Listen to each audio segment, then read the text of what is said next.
रोखठोक, बेधडक आणि नेमक्या घडामोडींचा अचूक वेध घेणारं एकमेव विजनरी बातमीपत्र विन टीव्ही मराठी.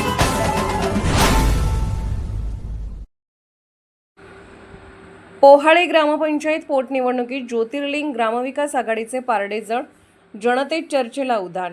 ज्योतिबाच्या पायथ्याशी वसलेल्या पोहाळे गावात ग्रामपंचायतीच्या पोटनिवडणुकीच्या निमित्ताने सत्ता संघर्षाची रणधुमाळी रंगू लागली असून गावचे राजकारण चांगलेच तापले आहे.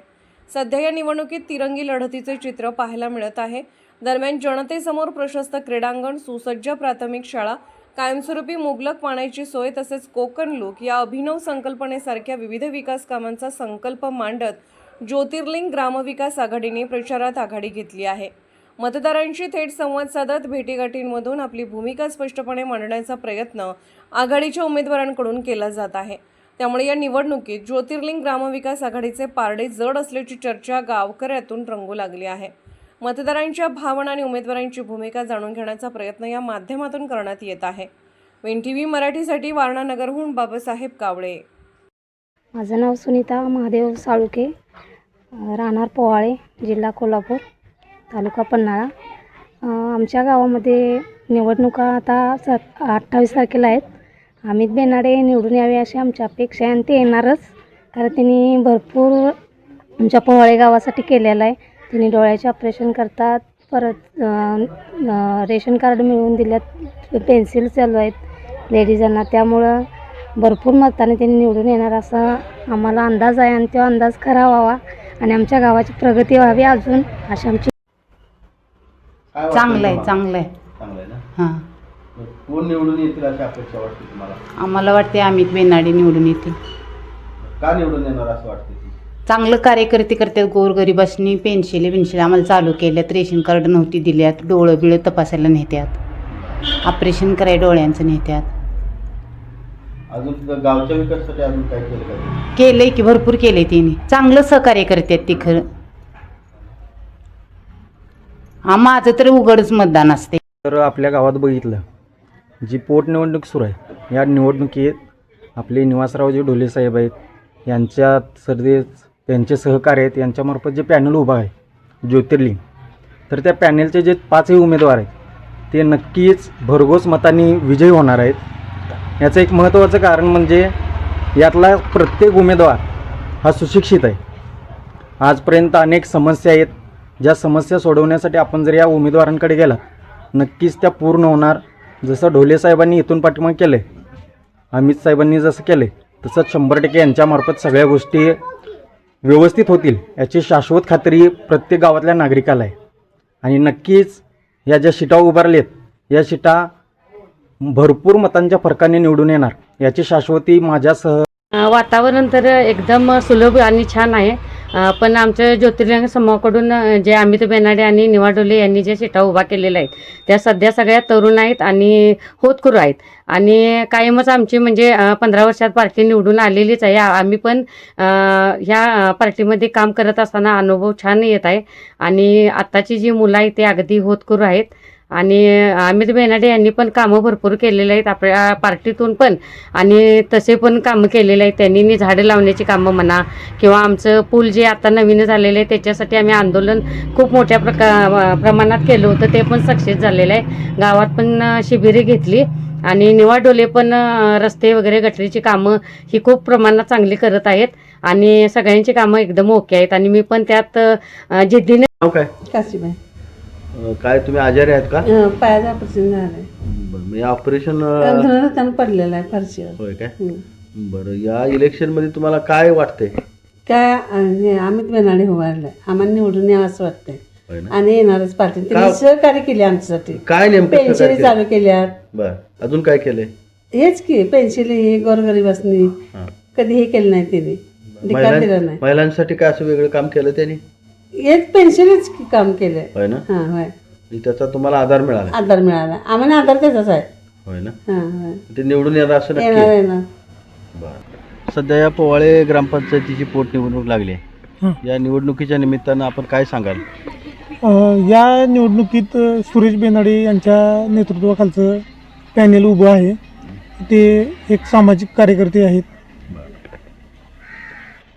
अजून काय त्यांच्याबद्दल अजून काय अपेक्षा आहेत तुमच्या? त्यांनी इथून पाठीमागं 20-22 वर्ष झालं आमच्या गावात वेगवेगळे सामाजिक उपक्रम घेतलेले आहेत. पर्यावरणासाठी त्यांचं काम खूप मोठं आहे.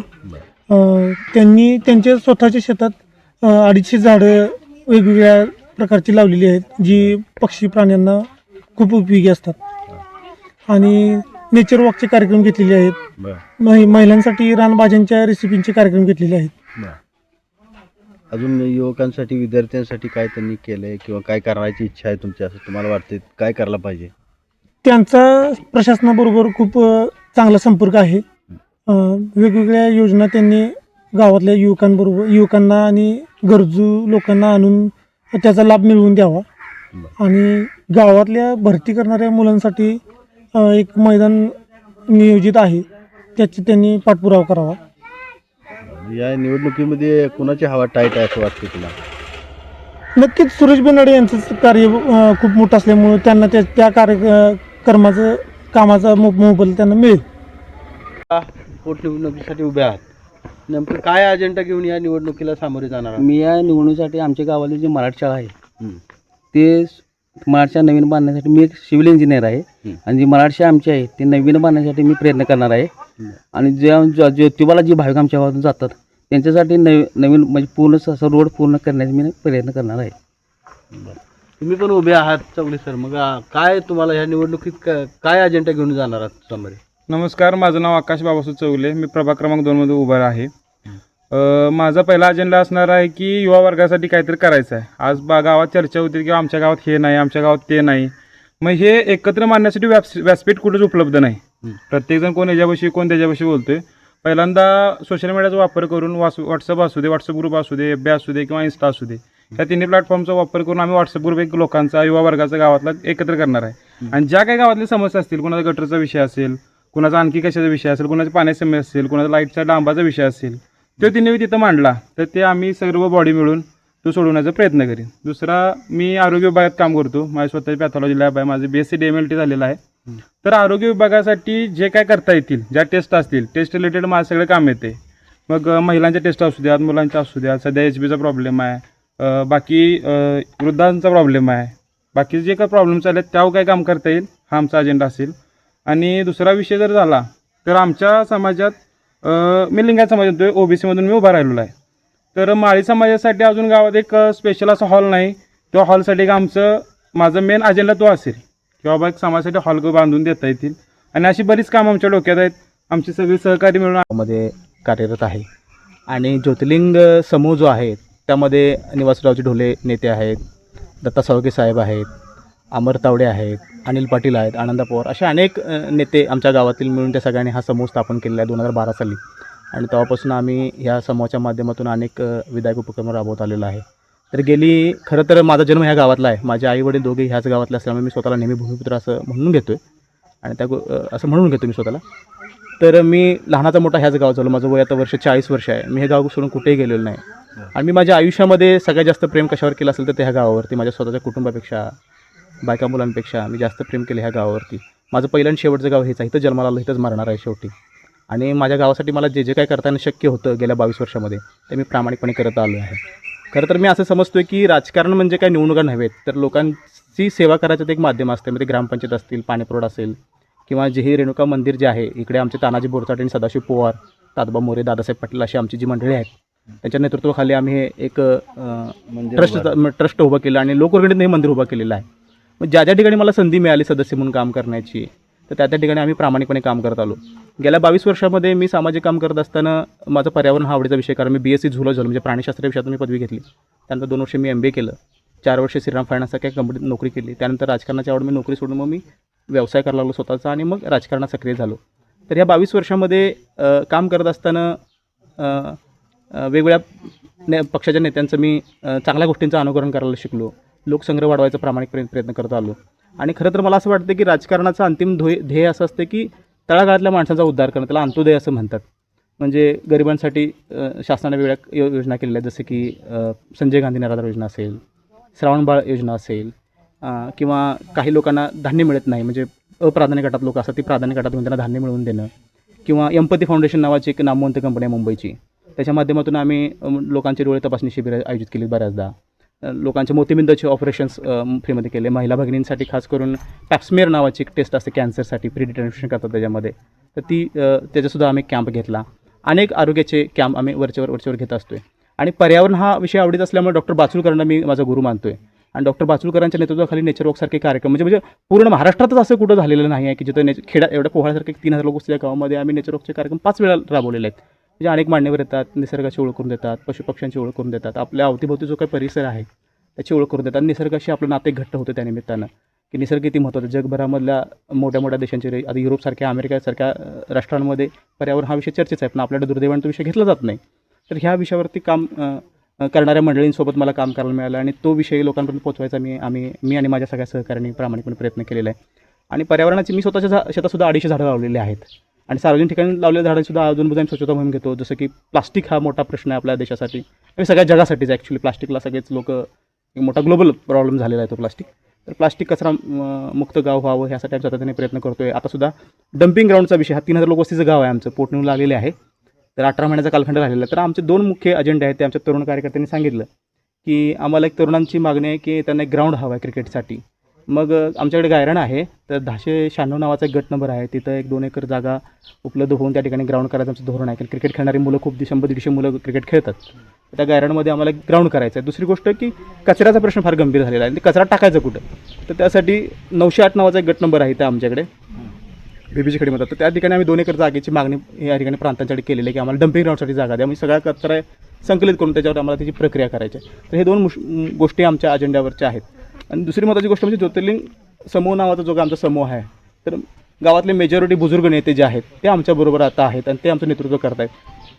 आणि तरुण उत्तम पाटलांसारखे असतील, अमर तवडेंसारखी जी लोक आहेत जे आमच्या पाठीशी ठामपणे उभे आहेत, तर ते आम्हाला ह्या प्रभाग 2मधून त्यांनी आम्हाला उभं केलेलं आहे. आणि ते आमच्या विजयासाठी अहोरात्र कष्ट करत आहेत. आणि लोकांचा मला विश्वास आहे की ते आम्हाला निवडून देतील. आणि माझ्यावर जे माझे काही 5 सहकारी आहेत त्या पोटनिवडणुकीत 10 पैकी 5 जागांची पोटनिवडणूक होत आहे. एक तर हा मुलगा इंजिनियर झालेला आहे, त्याचं एक स्वप्न आहे की गावाला एक चांगली शाळा असते, सिव्हिल इंजिनियर आहे तो. हा आकाश चौगले आहे, तो एका लॅबमध्ये स्वतःची लॅब आहे त्याची आणि त्याचं शिक्षण पण BSc झालेलं आहे, DMLT पण झालेलं आहे.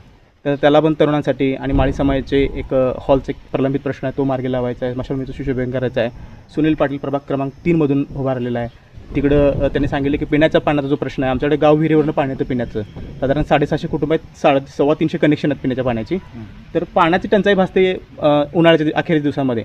तर गाव विहीर जे आहे, जो पाझर तलाव आहे, त्या पाझर तलावाच्या काठाला जी काही विहीर आहे, तर पाणी कमी पडतं उन्हाळ्यामध्ये. तर त्यासाठी आडव्या पारामारून त्यातून जास्त पाणी आणून मग गावाला जास्त पिण्याचं पाणी उपलब्ध देण्यासाठी आम्ही सगळे प्रयत्नशील आहोत.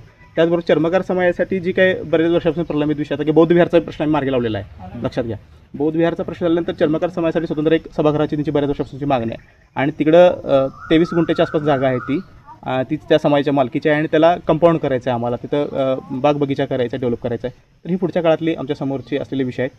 आणि दुसरी गोष्ट, ह्या गावावर मी खूप प्रेम केलं आहे. 3000 लोकांना मी गावातल्या भावंड मानतो आहे आपली. मला त्यांच्याविषयी कुठलाही द्वेष नाही, त्यांच्यावर कुठलीही टीका टिप्पणी करायची नाही. जे आमच्या विरोधात उभारलेले आहेत त्यांना हरकत नाही, लोकशाही मार्गाने तेही उभारलेले आहेत. त्यांना त्यांचं काम करतायत, आम्ही आमचं काम करतो आहे. आणि सगळ्यात महत्त्वाचं म्हणजे ह्या गावावरती जी काही संकट आलीत वेळोवेळी, म्हणजे ज्योतिबाच्या पायथ्याशी बसलेलं गाव आहे. 1724 साली करवीरचे छत्रपती दुसरे संभाजी महाराज जे होते, त्यांनी हे गाव ज्योतिबाला दान दिलं होतं ज्योतिबाला. तशा आशयाची पत्र माझ्याकडे, मी इतिहासाचा अभ्यास करतो, गावच्या इतिहासाचा पण मी बरेच रेकॉर्ड गोळा केलेले आहे माझ्याकडे आणि त्याच्यावरती माझं काम चालू आहे. मोडीसुद्धा शिकतो सध्या मी. आणि ह्या गावचा सगळा अभ्यास केल्यानंतर आणि ज्योतिबाच्या हे गाव दुमाला असल्यामुळं ज्योतिबाच्या मानाच्या प्राण्यासाठी मानाचे जे प्राणी आहेत, हुंट आणि घोडा, ते 4 महिन्याकडे असतात आणि त्याच्यासाठी 150 एकर जमीन इथे राखीव ठेवली होती देवस्थाननी. आणि त्या 150 एकर जमिनीमधून जे गवत येते ते गवत गाववाले वाटून घ्यायचे आणि विन TV मराठी न्यूज चॅनलला लाईक करा, शेअर करा आणि सबस्क्राईब करा.